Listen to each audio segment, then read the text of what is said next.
আসসালামু আলাইকুম সুপ্রিয় চাষি ভাইরা, আপনারা দেখতে পাচ্ছেন আমি একটা কাঁকরোলের জমির সামনে দাঁড়িয়ে আছি।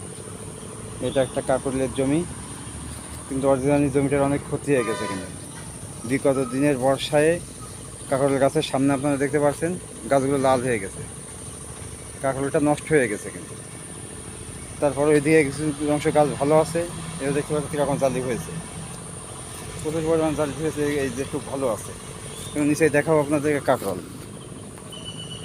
কাঁকরোল কাঁকরোল হয়তো গত বছর কাটা হয়েছে। কাঁকরোল বেশি একটা দেখাতে পারছি না।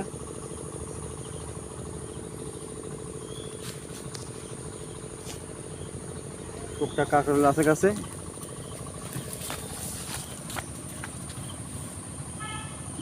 এই যে ভরপুর কাঁকরোল হয়ে ধরেছে। এই জায়গায় যে গাছ খুব ভালো আছে, যে জায়গায় ভালো আছে সেই জায়গায় কাঁকরোল কিন্তু খুব ভালো কাঁকরোল আছে।